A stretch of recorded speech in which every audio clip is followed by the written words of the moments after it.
দেখেছেন BGB DG কত ভালো, নির্বাচন নিয়ে কত দরদ, তার সীমান্ত নিয়ে কত উতলা। দেখেন দেখেন ভালো করে দেখেন। হ্যাঁ, ইনকে ডিজি আমরা তো চাই, তাই না? হ্যাঁ, হারাম জাদা মাদার কুত্তার বাচ্চা, তোর কুত্তির মধ্যে তারাবাতি ঢুকায় তোর মাম্মা হাসিনার কাছে পাঠিয়ে দেবো বান্দির বাচ্চা। কেন গালি দিচ্ছি? হ্যাঁ, দেখেন জুলাই আগস্টে আমাদের দেশ বিরোধী করছিল, পত্রিকাতে আসিছে। ভিডিও দেখবেন, ভিডিও দেখেন, এডিটর সাহেব ভিডিও দেখা দেন, দেখেন। আমরা মাননীয় প্রধানমন্ত্রীর নির্দেশে এই সরকারের গুরুত্বপূর্ণ স্থাপনা বিজিবি গতকাল অভিযানের মাধ্যমে পুনরুদ্ধার করেছে এবং এই সন্ত্রাসী এবং উগ্রবাদী যারা সন্ত্রাসী গোষ্ঠী ছিল তাদেরকে হটিয়ে দিতে সক্ষম হয়েছে। তো বর্তমানে আপনারা দেখতে পাচ্ছেন তারপরও আশেপাশে কিছু দূরত্বে তারা ক্রমাগত ঢিল ছুটছে, দল বাঁধছে, পুনরায় আবার এই বিটিভি ভবন আক্রমণ করার চেষ্টা করছে। সেটা আমরা এখন বিজিবি কালকে থেকে দখল করে এখানেই আছে, তার সাথে পুলিশ এবং র্যাবও যুক্ত হয়েছে।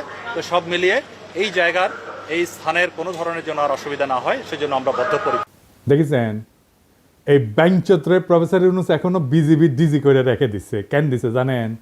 উই তো আর্মির ধন বড়, এতই বড় যে নিজের নিজেই মারবার পারে, আর কাউরে লাগে না। পুলিশের আইজি যদি বদলানো যায় তাহলে বিজেপি ডিজি কেন থাকবি? ওই ইলেকশন করবি, ওই অন্তর্ঘাত করবি, ও প্রধানমন্ত্রী কাটাল রানীর নির্দেশনায় করবি। এডিটর সাহেব দেন জাউরা সিল মেরে দেন, আরেটা দেন, আরেটা দেন, আরেটা মারেন। আর সামনে থাকলে চালা মুখ ফাটে দিলাম নি, একেবারে নাক মুখ ফাটে দিলাম নি। হারাম জাদা এ জাউরা শোন। দাঁড়ান দাঁড়ান এডিটর সাহেব, ও বাম্বু দেওয়া এখনো শেষ হয়নি, স্ক্রিনে রাখেন। দেখে দেখে গালি না দিলে জোশ আসে না শৈলে। এই এখন কবু অর্ডার দিছে তাই করেছি, তাই না? তোর অর্ডারের মধ্যে কি লিখে দিয়েছিল দেশবিরোধী ষড়যন্ত্র? ওটা কছু তো নিজের কুরকুরে নিত কছু তো। হাসিনা না পড়লে যে মুটা আজিজের মতো বিজিবি থেকে আর্মি চিফ জান বেনে দেয়, সেই জন্য কইছিল। কর্নেল রেদওয়ান ছিল না বিজিবি থেকে, সাবমেশিন গান দিয়ে গুলি করেছিল ছাত্র জনতার উপরে, সেটা তো ওর কমান্ডেই হয়েছে। উক্কান ৫ লাথি দিয়ে আর্মি ফেরত পাঠানো হয় নাই। 11 মাসের বেশি হয়েছে, প্রায় 1 বছর হয়ে গেছে। তো ইমরুজ স্যার, আপনার যদি সব উপদেষ্টাদের কয়া দেওয়া লাগে কি করা লাগবে, তাহলে কেমনে হবে? ও বাল রাখিছেন কেন? ওটি ও বিজেপি থেকে না সরাইলে ওর গোষ্ঠী শুদ্ধ তাল গাছে তুলবো আমি, কয়া দিলাম। পরে আবার কয়েন না, আমি ওয়ার্নিং দেই নাই।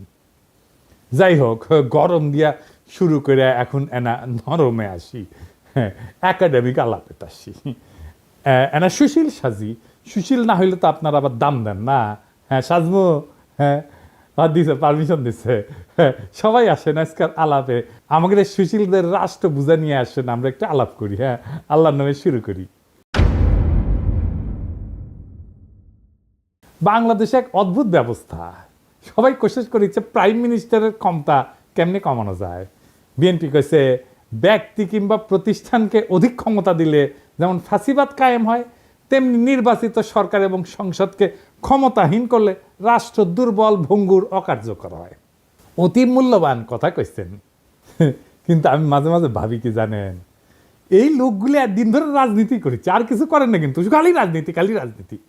এটা আর্গুমেন্ট তৈরি করতে পারে না। অনেকে কইবেন মির্জা ফখরুলকে আনার চাইতে কম বুঝে, বিএনপির এত নেতা কি কম বুঝে? আপনি সব বুঝে বসে আছেন, সব জানতা, আপনার চাইতে কি তাদের বুদ্ধি কম? সি আমার চেয়ে বুদ্ধি কেন কম হবে? ওনাদের বুদ্ধি বেশি, নলেজ বড় বড় বড় নলেজ। হ্যাঁ হ্যাঁ, জানেন না নলেজের বড় গল্প জানেন না? আচ্ছা শোনেন, হ্যাঁ, এটা শফিক রেহমান ভাই ওর জায়দা দিনে লিখেছিলেন। আসেন এবার বড় নলেজের গল্প শুনি। তো ঘটক গেছে মাইয়ার বাপের কাছে বিয়ার পয়গাম নিয়া। হ্যাঁ, তো বিয়ার কথা শুনে আমার ক্ষুদ্র ভ্রাতারা উৎসুক হয়ে উঠছে, কি না যিনি কয়। তো ঘটক কইছে পোলা ভালো, বংশও ভালো, চাকরি করে, দেখতে শুনতে ভালো, রুচিবান, শিক্ষিত।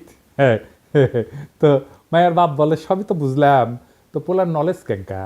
তো ঘটক একটু লাজুক মুখে কয় যে নলেজ বড়ই আছে, গোসল করার সময় তাই দেখেছি আমি, তাই উনাদের নলেজ বড় আছে, এত বড় নলেজ, কিন্তু আক্কেল কম।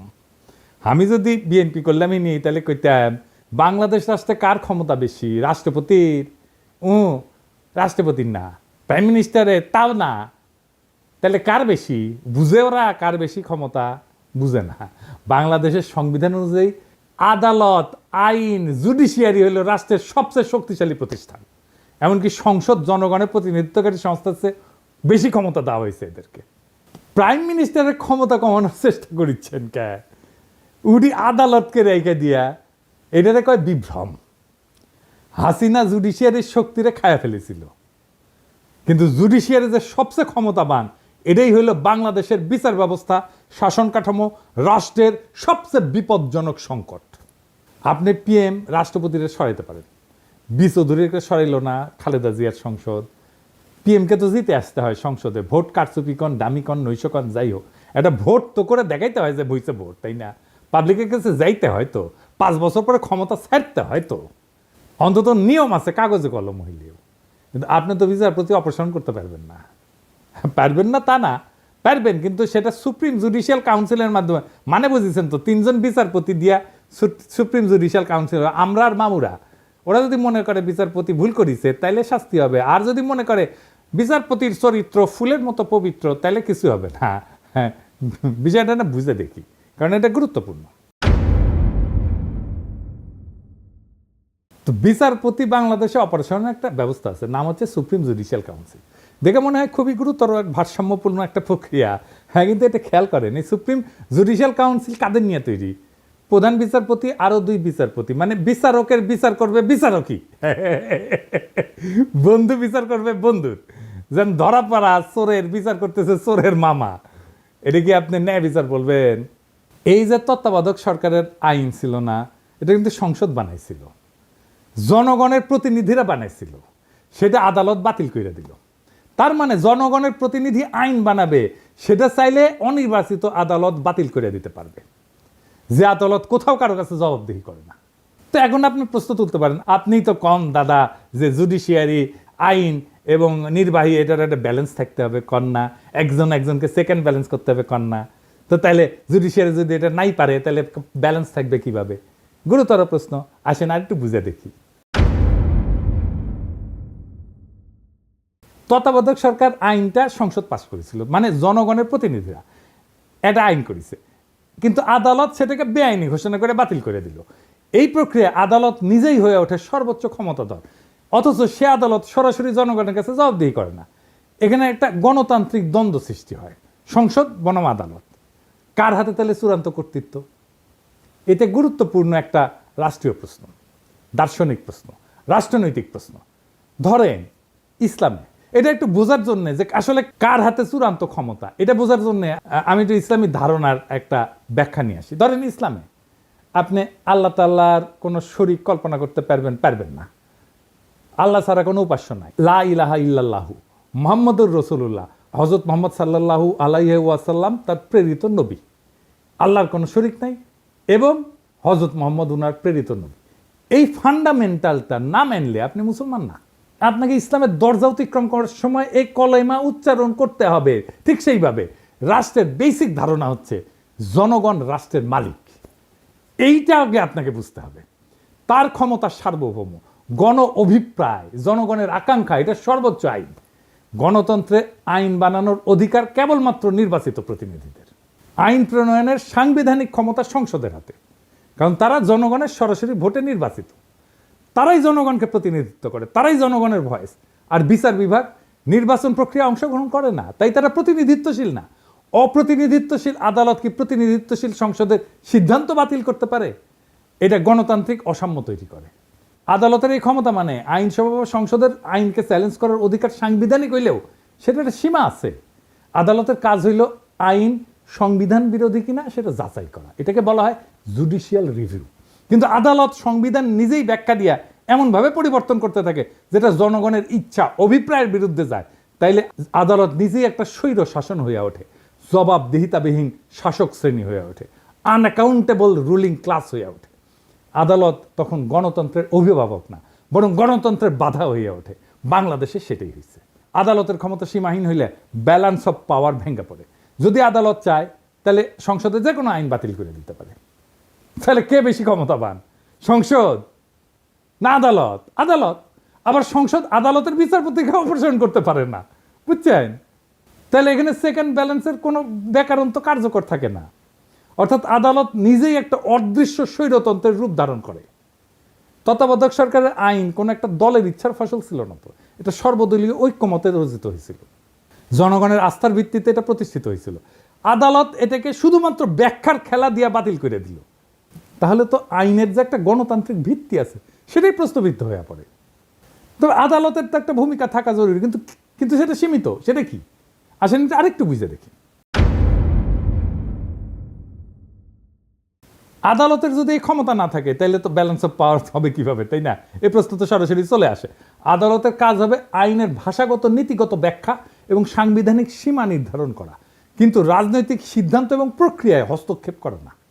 হাসিনার আদালত রাজনৈতিক সিদ্ধান্ত এবং প্রক্রিয়ায় হস্তক্ষেপ করছে। ভারসাম্য তখনই থাকে যখন আদালত, সরকার বা সংসদের অন্যায় রায় থামাইতে পারে, কিন্তু গণমতের চূড়ান্ত রূপ একটা আইন বাতিল করার ক্ষমতা সাবধানে এবং সীমিতভাবে প্রয়োগ করে। আদালত যদি এমন ক্ষমতা পায় যে জনগণের প্রতিনিধিরা যে আইন মানাবে তাই সে বাতিল করে দিতে পারে এবং সে নিজে কোনো জনগণের কাছে জবাবদিহিতা করবে না, তাহলে সে আদালত না, সে গণতন্ত্রের উপরে বসা এক নির্জীব অভিজাত শ্রেণীর নামমাত্র পোশাক। তত্ত্বাবধায়ক সরকারের আইনের অবলুপ্তি তাই শুধু একটা রায় না, এটা ছিল গণ ইচ্ছার বিরুদ্ধে আদালতের বিদ্রোহ। আর এই বিদ্রোহের পরিণতি আজ দেশের রাজনৈতিক দুর্ভিক্ষ, দেশের সমস্ত সংকট। এইবার আসেন সংস্কার নিয়ে আরো একটু গভীরে আলোচনা করি। প্রফেসর ইউনূসের সরকার নানা ধরনের সংস্কার করেছে। এই সংস্কার কারা করিচ্ছে, কিভাবে করিচ্ছে, এটা বুঝে কিনা সেটা একটু বুঝে দেখি। আজকের নতুন বাংলাদেশে সংস্কারের জন্য বিভিন্ন প্রস্তাব নিয়ে আলোচনা করা হইতেছে। আবার যাতে বিগত 15 বছরের ফ্যাসিবাদ, 72 বা 75 সালের ফ্যাসিবাদ বাকশাল বাংলাদেশে পুনরায় প্রতিষ্ঠিত হইতে না পারে, সেজন্য নানা পক্ষ নানা মত প্রস্তাব নিয়ে আলোচনা করতেছে। এটার জন্য প্রফেসর ইউনূস একটা ঐক্যমত কমিশন করেছেন। সেটার সদস্য হচ্ছে আলী রিয়াজ, বদিউল আলম মজুমদার আর ইফতেখারুজ্জামান, তিনটা মাল, প্রথম আলোর মার্কা মারাল স্পেন্সার। এরা কি ধরনের প্রস্তাব দিতে পারে সেটা না বললেও চলে। হ্যাঁ, ইফতেখারুজ্জামানকে আমি বাম্বু দিছিলাম না, একবার দিছিলাম না, মনে আছে না? হ্যাঁ, ওরা এনে বসায় দিচ্ছে প্রফেসর ইউনূস। প্রথম আলো এইসব সুশীল প্রগতিশীল মালদের দিয়া 111-এর পরে সংস্কার করাইতে গেছিল। তখনকার ভারতের দালাল মঈনুদ্দিন ফখরুদ্দিন সরকার একই সুশীল প্রগতিশীলদের টোটকা প্রস্তাব দিয়া অধ্যাদেশ জারি কইরা বিভিন্ন সংস্কার করছিল, যার প্রত্যক্ষ পরিণতি হচ্ছে হাসিনার ফ্যাসিবাদ। এক বেল তলাতে এই ন্যাড়া বুদ্ধিজীবী সুশীল এই জাতিকে কয়বার নিয়ে যাবে? 74-এর বাকশালী সংবিধান, হাসিনার ফ্যাসিজম, এসব তো আসমান থেকে নেমে আসে নাই। বারবার একই মার্কা মারা সব দালাল লেসপেন্সার, বুদ্ধিহীন মূর্খ কামাল হোসেন, রেহমান সোবহান, ইফতেখারুজ্জামান, মতি, মাহফুজ এদের টোটকা জাতিকে গিলায় বারবার আওয়ামী ফ্যাসিজম প্রতিষ্ঠার সুযোগ করে দেওয়া হইতেছে। এবারও সে একই চক্রান্ত হইতেছে, আর জাতি সে সমস্ত খেয়াল না করে বসে বসে আঙুল চুষিচ্ছে। আলী রিয়াজের আক্কেল জ্ঞানের নমুনা দেখেন। সংবিধান সংস্কার কমিটির রিপোর্ট ড্রাফট করার সময় সে কাদের পরামর্শ সে নিচে সেটা রিপোর্টের শেষে তালিকা করে লিখে দিছে। দেখেন কারা কারা আছে সেখানে। মাহফুজা নাম, শাহিনা নাম, জানেন তো মাহফুজা নামের বউ, মানে মাহফুজা নামের বুদ্ধিতে শুধু চলবে না, তার বউয়ের বুদ্ধিও লাগবে। এই মাহফুজা নাম হাসিনার সামরিক মারণাস্ত্রে গুলি চালায় ছাত্রজনকে হত্যা করার নির্দেশ দেওয়ার পরে সেটার পক্ষে বয়ান লিখে এডিটোরিয়াল পাবলিশ করেছিল, যাতে সরকার কঠোর হস্তে এই আন্দোলন দমন করে। বিপ্লবের শহীদদের রক্তের সাথে বিশ্বাসঘাতকতা কইরা এরকম একটা জানোয়ারের বাচ্চার পরামর্শ নেওয়া লাগছে নতুন বাংলাদেশের সংবিধান কিরকম হবে সেটা ঠিক করার জন্য। বুঝেন তাইলে? আরো আছে প্রথম আলোর মতি, খুশি কবি, সবচেয়ে বড় আওয়ামী লেসপেন্সার রেহমান সোবহান, মইনুল ইসলাম। হে খোদা, আমারে উঠায় নাও, নয়তো দড়ি ফেলাও, বায়া উঠা যায়। এর চেয়ে আওয়ামী লীগকে বলা হোক একটা সংবিধান ড্রাফট করে দিতে। হুদাহিতে সংস্কারের বালসাল নাটক কইরা মানুষকে বোকা বানানোর দরকার কি? আর শহীদের রক্তের সাথে প্রহসন করার দরকার কি? রেহমান সোবহান, মাহফুজা নাম, খুশি কবির, মতিউর রহমান, মইনুল ইসলাম এরাই যদি নতুন বাংলাদেশের কারিগর হয়, তাহলে অমি পিয়াল, নিজুম মজুমদার, মুনতাসির মামুন, শাহরিয়ার কবির, এম আকাশ, রামেন্দ্র মজুমদার, পীযূষ বন্দ্যোপাধ্যায়, সুবর্ণা মোস্তফা এরা কি দোষ করলো? এডিটার সাহেব খারান, সুবর্ণা মোস্তফা ছবিটা না রাখেন। এটা ইয়াং কালের ছবি দেন, ইয়াং কালের। এবার আছে। হ্যাঁ, তো আলী রিয়াজ, সুবর্ণা মোস্তফা তো আপনার যৌবনকালের ক্র্যাশ হওয়ার কথা ছিল, তাই না? আমরা মেনে নিলাম, ওক দেখলেনি। এরা কি দোষ করলো? এদেরকে এই কমিটি থেকে বাদ দেওয়ার দরকার কি? ওদেরকেও ঢুকাক, সুবর্ণা মোস্তফা আগে ঢুকাক, আমি পারমিশন দিলাম, দেখি কে কি করে। কার এত বড় সাহস সুবর্ণা মোস্তফা ঢুকেছে, আলী রিয়াজ সেটাকে বাগড়া দেয়, আমি যে দাঁড়ামু, ওইটি লাঠি নিয়ে দাঁড়ামু। এই প্রথম আলোর সাজানো সংস্কার কমিটির নাটক, এই রিপোর্টে ঢুকায় দেওয়া হবে। এই রিপোর্টে বিভিন্ন ভংসং প্রস্তাব দেওয়া হয়েছে যাতে দেশে আর কখনো বাকশাল ফ্যাসিজম কায়েম না হয়। আইনস্টাইনের একটা উক্তি আছে যে insanity is doing the same thing over and over again and expecting different results. ইংরেজি যেহেতু কইছে ঠিকই কইছে, তাই না? আসলে ঠিক কথা কইছে। একই কাজ বারবার করে ভিন্ন ফলের আশা করাটা এক ধরনের ছাগলাম। বাংলাদেশের অবস্থা দেখে এই কথাই মনে হয়। একই কবিরাজের দেওয়ার টোটকা জাতিকে বারবার গিলাইতেছে, বারবার আওয়ামী লীগ আর ফ্যাসিবাদের ফিরে আনা হইতেছে। রেমান সোবান পাকিস্তান আমল থেকে গাজাঘড়ি বয়ান আর টোটকা দিয়ে জাতিকে ধ্বংস করিচ্ছে। উই কলে পিএইচডিও করতে পারে নাই, কেমব্রিজে গেছিল, এমএ কইরা ফিরে আসিছে। হ্যাঁ, তা হ্যাডেমা কুলায় নাই। তাও এই হারামজাদার প্রতি সুশীলদের পীড়িতের ঘাটতির কোনো কমতি নাই। পয়সার বন্ধু মানুষ এই আরামজাদা রেহমান সোবান ছিল ইন্ডিয়াকে ট্রানজিট দেওয়ার ব্যাপারে 1 নাম্বার উকিল। এই রেহমান সোবান কইছিল ট্রানজিট নিয়ে যে বিতর্ক সেটা অশিক্ষিত বিতর্ক। এই হারামজাদা তুই শিক্ষিত, তুই পড়াশোনা করছিস কতটুকু? শালা পিএইচডি তো করতে পারিস নাই, এমএ করে ফিরে আসিস সরকারি স্কলারশিপে যায়, বেশি বেশি বাতেলা জানিস, তারপরে এদের ঘুষ হয় না। আজকাল বেশি মুখ খারাপ করলাম না, নাকি করে ফেলছি অলরেডি বেশি জানি না, বুঝছাও, মানে অভ্যাস হয়ে গেছে তো আমার মুখই খারাপ। আজকে আবার একটু আলোচনা করব বাংলাদেশে কেন বারবার আওয়ামী ফ্যাসিবাদের উত্থান ঘটে। আসেন এটা আরেকবার একটু বুঝে দেখি। আগের এপিসোডে আলাপ করেছিলাম, আরেকবার একটু বুঝে দেখি।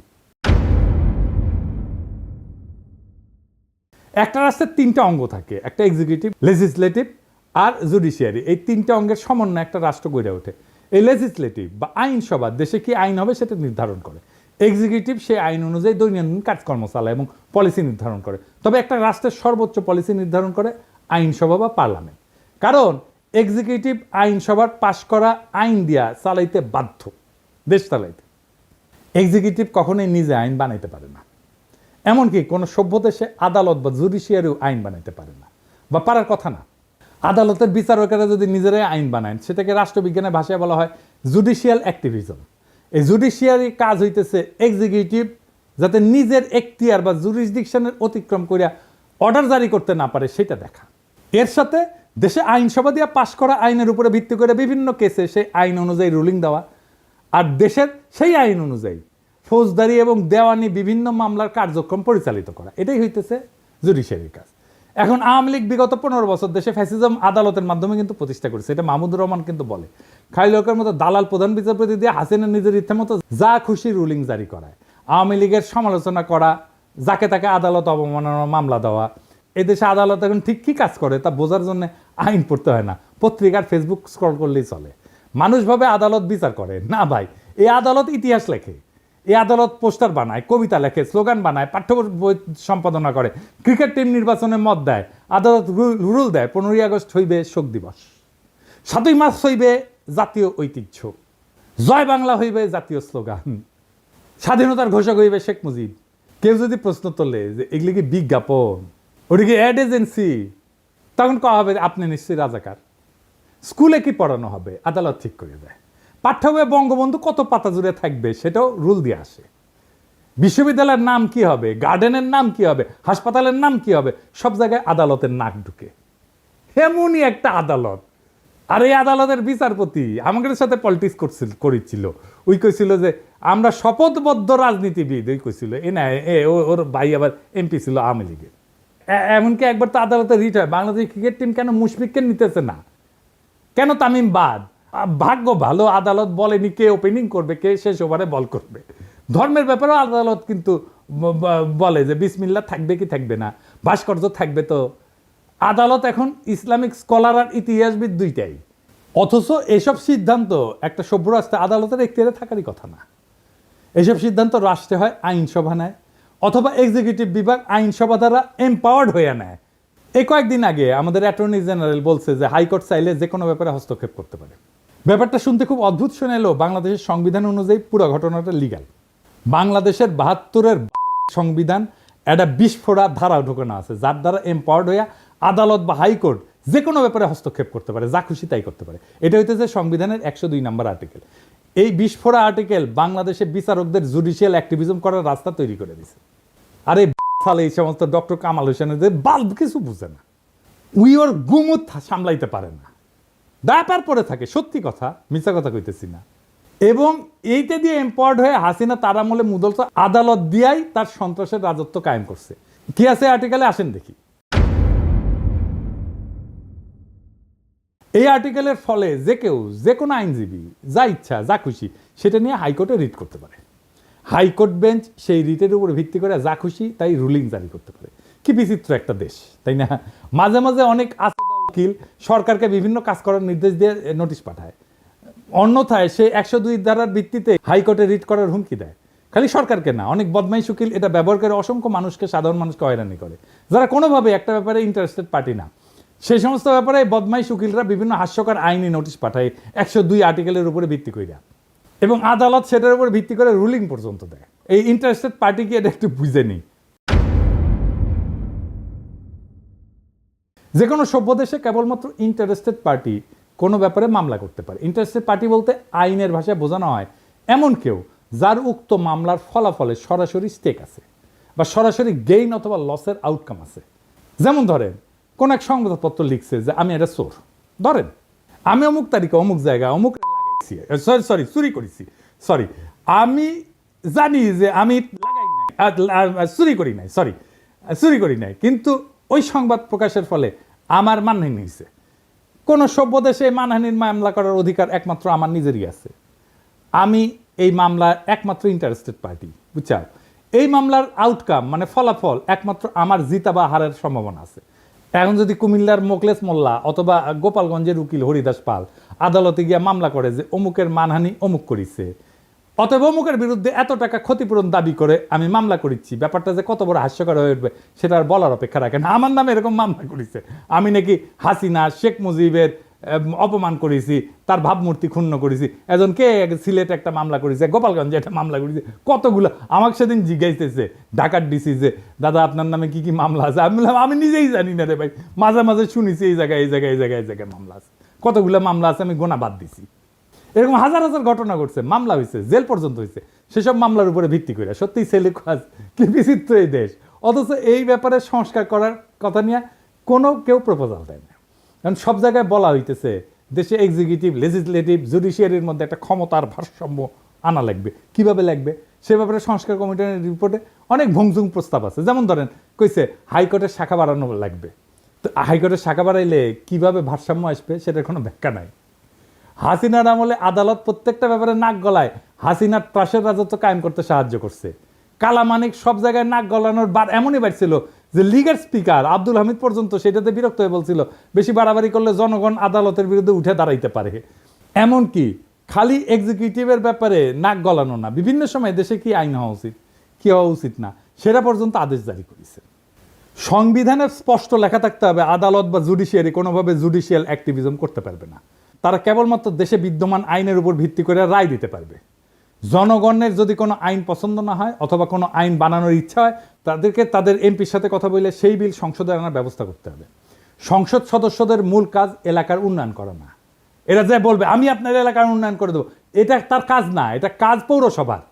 পৌরসভার কাজ এমপিরে দিয়ে করায় না, তাদের মূল কাজ আইনসভার বিভিন্ন আইন নিয়ে আলোচনা করে ভোটাভুটি করে আইন বানানো। এই সাধারণ তথ্যটা দেশের অধিকাংশ মানুষ জানে না। আর একটা হাস্যকর অভ্যাস এই জাতির কাছে আছে, কিছু হলে সব কিছুতে আদালতে যায় মামলা করে দেয়। যেমন বিপ্লবের পরে আওয়ামী লীগকে নিষিদ্ধ করা লাগবে, এটা নিয়েও আদালতে মামলা করতে গেছিল পোলাপাই, আদালতে রিট করে। অথচ একটা রাষ্ট্রে এই সিদ্ধান্ত নেওয়ার অধিকার সেই রাষ্ট্রের আইনসভার, যারা ওই দলকে নিষিদ্ধ করে আইন করতে পারে অথবা সংবিধানে ওই দলকে নিষিদ্ধ করে দিতে পারে। যেমন জার্মানিতে নাজি পার্টি, ওদের আইনসভায় পাশ হওয়া নাজিদের নিয়ে করা স্পেসিফিক আইন দিয়ে নিষিদ্ধ। ইতালিতে ফ্যাসিস্ট পার্টি একদম সাংবিধানিকভাবে উল্লেখ করে নিষিদ্ধ করা হয়েছে। এইখানে আদালতে গিয়া মামলা কইরা তাদেরকে টেনে আনা এই আশায় যে তারা রায় দিবে অমুক দল নিষিদ্ধ, এটা চূড়ান্ত নির্বুদ্ধিতা। কোনো আদালত দেশের আইনসভার বা এক্সিকিউটিভের কাজ করতে পারে না। আজব চিন্তা ভাবনা সবার।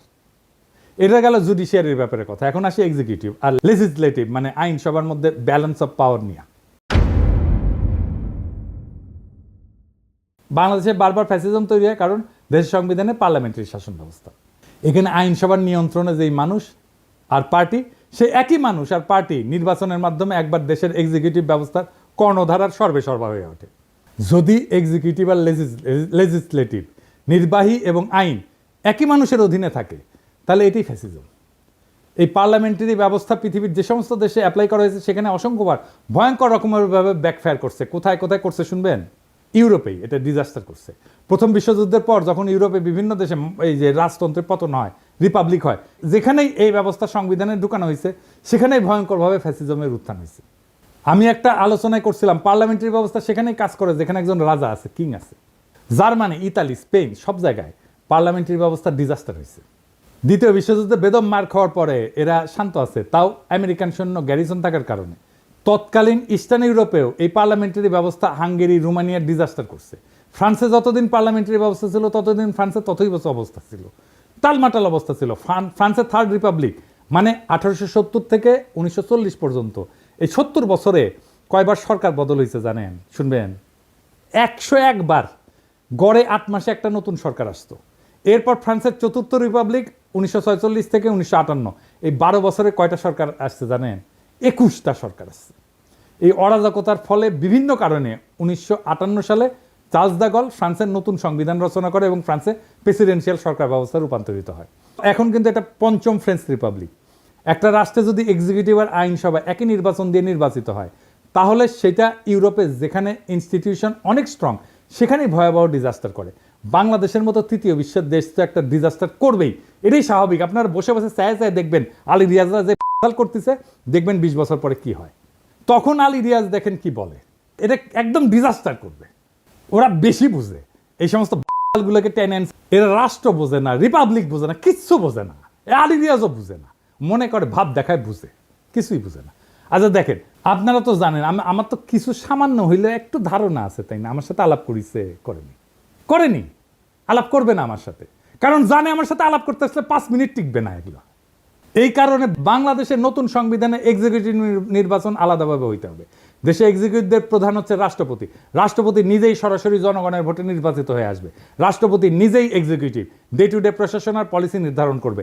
এর জন্য উনি একটা ক্যাবিনেট নিয়োগ দেবে বিভিন্ন এক্সিকিউটিভ ডিপার্টমেন্ট চালানোর জন্য। সব সিদ্ধান্ত রাষ্ট্রপতি নিজেই নেবে, কোনো প্রধানমন্ত্রী থাকবে না।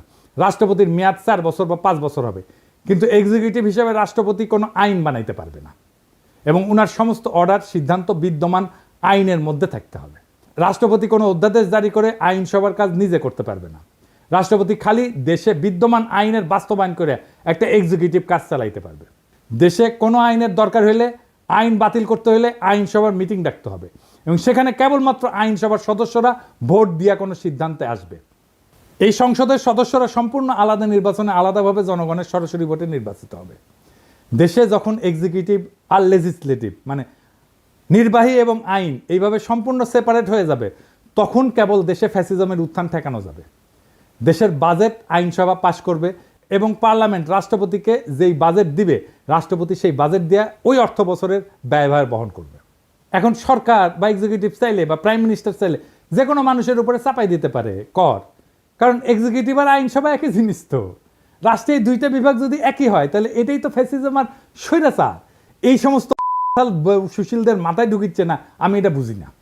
প্রেসিডেন্সিয়াল ব্যবস্থাতে রাষ্ট্রপতি চাইলেই কর বাড়াইতে বা কমাইতে পারবে না এবং ক্ষমতা সম্পূর্ণভাবে আইনসভার উপরে ন্যস্ত থাকবে। কিন্তু প্রাইম মিনিস্টার হাসিনা পারে।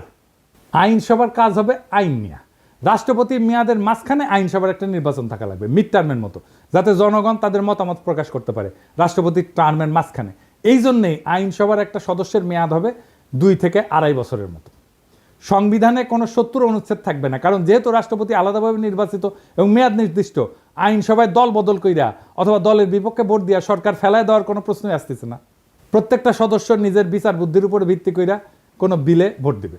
রাষ্ট্রপতি যদি নিজের ইমেজ আর যোগ্যতায় একবার নির্বাচিত হয়ে আসে এবং তাহলে রাষ্ট্রের এক পক্ষের আর এক পক্ষের পাঁচ আটার কোনো প্রশ্নই ওঠে না। সুপ্পু যেরকম হাসিনার কদমবুসি করতো সেটা আর হবে না। গত 3 মাস ধরে মাননীয় প্রধানমন্ত্রীকে সালাম করতে গেলে উনি আমার সালাম নিতেন না। তা আমি দেখতাম যে ওনার চরণের ধুলো আমি পাই না। আমার মিশ্র প্রতিক্রিয়া হচ্ছিল যে উনি কেন আমার সালাম নেন না, না থাক থাক বলে। এটাই বিএনপি আর জিয়াউর রহমানের আসল অরিজিনাল ভিশন। জিয়াউর রহমান আলাদাভাবে রাষ্ট্রপতি নির্বাচনে ওসমানীকে হারায় নির্বাচিত হয়েছিলেন। সংসদ নির্বাচন আলাদাভাবে হয়। রাষ্ট্রপতি সরকার ব্যবস্থার সাথে পাওয়ারফুল সংসদ আর প্রত্যেকের একটা ওয়েল ডিফাইন্ড জুরিসডিকশন, এটাই একমাত্র বাংলাদেশে ফ্যাসিবাদ ঠেকানোর উপায়। আলী রিয়াজ যে টোটকা দিছে যে সংসদ নেতা আর প্রধানমন্ত্রী আলাদা ব্যক্তি হবে, এটা একটা সলিউশন। আমি এটা নিয়ে এপিসোড করেছি না? এর ফলে কি হবে? এর ফলে হাসিনা প্রধানমন্ত্রী হয়ে সুপ্পু মার্কা কাউকে সংসদের প্রধান বানাবে। এইসব প্রথম আলোর সুশীল প্রগতিশীলদের হাতুড়ে চিকিৎসা নিতে নিতে এই জাতি আর দেশ মরণ প্রায়। এটা যে কোনো মহল্লে বন্ধ করতে হবে। রাষ্ট্রপতি শাসিত সরকার ব্যবস্থা, যেখানে রাষ্ট্রপতি খালি সংসদে পাশ করা আইন আর বাজেটের উপর ভিত্তি করে অর্ডার জারি করতে পারবে, যেখানে কোনো জুডিশিয়াল অ্যাক্টিভিজম থাকবে না, একমাত্র এটাই হইতে পারে বাংলাদেশকে চিরতরে ফ্যাসিবাদ থেকে মুক্ত করতে। আজ আমরা ইতিহাসের এমন এক সন্ধিক্ষণে দাঁড়ায় আছি যেখানে আর একটা বার ভুল মানেই গোটা ভবিষ্যৎ হারানোর সামিল। আমরা আর সময় দিতে পারি না সেই সব তথাকথিত সংস্কারকদেরকে, যারা শতবার ব্যর্থ হয়েছে তবু আবার তাদের সেই পুরানো ফর্মুলা চাপাই দিতে চায়। না, এবার আর হবে না। এই দেশের জনগণ এখন জানে গণতন্ত্র মানে পোস্টারে লেখা কথা না, জনগণের হাতে থাকা আইনের মালিকানা। জনগণ এখন বুঝে গেছে বিচার ব্যবস্থা যখন ফ্যাসিবাদের হাতিয়ার হয়ে ওঠে তখন তার সংস্কার না, প্রয়োজন হয় রূপান্তরের। আমরা চাই না আর একটা হাসিনা, আর একটা বাকশাল, আর একটা মুজিব, আর একটা ৭২-এর ক্লোন রাষ্ট্র। আমরা চাই এমন এক নতুন শাসন ব্যবস্থা যেখানে আইনসভা, নির্বাহী এবং বিচার ব্যবস্থা পরস্পরকে নিয়ন্ত্রণ করবে। প্রভু না, হবে পর্যালোচক, যেখানে রাষ্ট্রপতি হবে জনগণের সরাসরি ভোটে নির্বাচিত এবং সংসদ হবে মুক্ত বিবেকের মঞ্চ, কোনো নেতার পদচুম্বনের জায়গা না। প্রিয় দেশবাসী, এটাই সেই সময় যখন ইতিহাস তৈরি হয়। প্রশ্ন একটাই, আপনি কি এই ইতিহাস গড়ে ওঠার অংশ হবেন, না এই জাতির আর একটা প্রতারণার সাক্ষী হয়ে থাকবেন? আসেন সুশাসনের জন্য, জবাবদিহিতার জন্য এবং সবচেয়ে গুরুত্বপূর্ণ এই দেশটাকে ভালোবাসার জন্য একটা নতুন সূচনার দাবিতে গর্জে উঠি। এবার আর সংস্কার না, রূপান্তর চাই। এই রূপান্তরেই মুক্তি, এই মুক্তিতেই নতুন বাংলাদেশ। সেই নতুন বাংলাদেশকে আমাদের গড়ে তুলতে হবে, আনতে হবে সবাই মিলে আবার একসাথে। ইনকিলাব জিন্দাবাদ।